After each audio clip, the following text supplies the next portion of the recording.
ओम नमो नारायण। जय शंकर महादेव।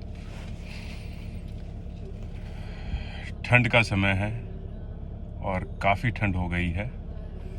तो आज सुबह सुबह जब उठा तो एक बहन का, एक सिस्टर का, मामा की बेटी है मेरी, उनका मैंने स्टेटस देखा कि वो कह रही हैं कि हम किसी का अच्छा करते हैं और वो फिर जैसे for taken like for granted वो ले लेते हैं आदमी।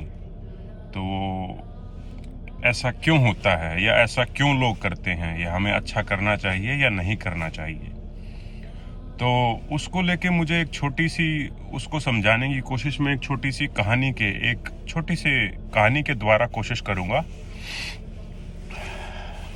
एक बार क्या होता है कि एक साधु महात्मा संत बैठे होते हैं भिक्षा पात्र लेके अपना रोड के ऊपर, और वहां से एक सज्जन गुजरते हैं और वो देखते हैं कि ये सज्जन कैसे बैठ के, उनके हाथ पैर ठीक थे, शरीर से हष्ट पुष्ट थे। तो उनके पास जाते हैं और वो साधु महात्मा को बोलते हैं कि आपको शर्म नहीं आती क्या, आपके हाथ पैर ठीक हैं, आप काम करने में सक्षम हैं, ऐसे भिक्षा क्यों मांग रहे हैं आपको ऐसा क्या दुख आन पड़ा कि आपने सब कुछ छोड़ छाड़ के, अपना घर बार सब कुछ छोड़ छाड़ के, अपने माता पिता को आपने ऐसा संन्यास धारण कर लिया।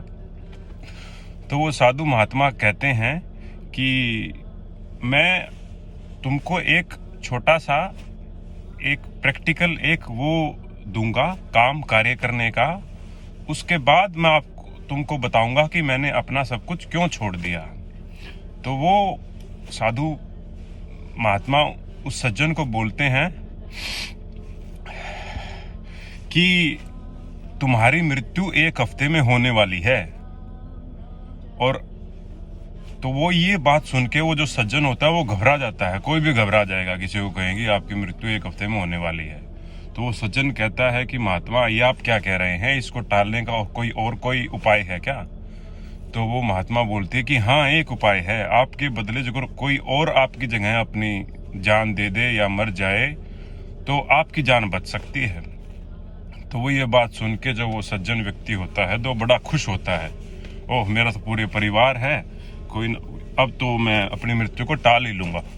तो वो ये बात सुन के अपने घर चला जाता है और सबको अपना इकट्ठा कर लेता है, अपनी पत्नी को, अपने दोनों लड़कों को, एक बेटी को, और जो दूसरे बेटी होती है उनको उनके कॉल करके या उनको अपने घर बुलवा लेता है। तो वो सारा परिवार इकट्ठा हो जाता है। तो वो फिर उनको सबको बिठा के बोलता है कि मुझे ऐसे ऐसे एक साधु महात्मा मिले, और तो वो बोले कि तुम्हारी मृत्यु 1 हफ्ते में होने वाली है और तुम्हारे बदले और कोई अपनी जान दे दे तो तुम्हारी मृत्यु बच सकती है। तो अब तुम में से कौन मेरे से सबसे अधिक प्यार करता है।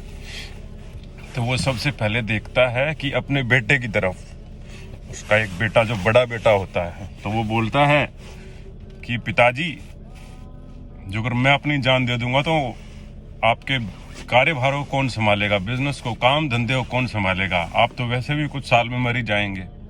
तो वो ये बात सुन के बड़ा हैरान होता है कि मेरा खुद का बेटा, जिसे मैंने पूरा बचपन से पाला पोसा, वो ये बात मुझसे कह रहा है। तो फिर वो छोटे बेटे की तरफ देखता है। छोटा बेटा बोलता है कि पिताजी, अभी तो मैंने देखा ही क्या है, अभी तो मेरी उम्र ही 20-22 साल हुई है, अभी तो मुझे अपना पढ़ना है, नौकरी करनी है, शादी करनी है, आपका नाम, आपका वंश आगे बढ़ाना है, तो मैं तो ये कार्य नहीं कर पाऊंगा।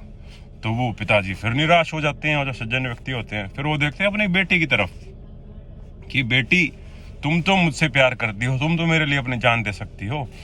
तो वो बेटी का भी ऐसा ही जवाब होता है, नकारात्मक जवाब होता है। वो बोलती है, पिताजी अभी तो अपना मेरे बच्चे के एग्जाम आने वाले हैं, उसकी तैयारी करवानी है, मैं ही चली जाऊंगी तो मेरे बच्चों को क्या होगा, पूरे परिवार को क्या होगा, पूरा परिवार अस्त व्यस्त हो जाएगा, खराब हो जाएगा, तो ये कार्य मैं नहीं कर पाऊंगी पिताजी। और वो ये कह के वहां से अपने पति को और अपने बच्चों को लेकर चली जाती है।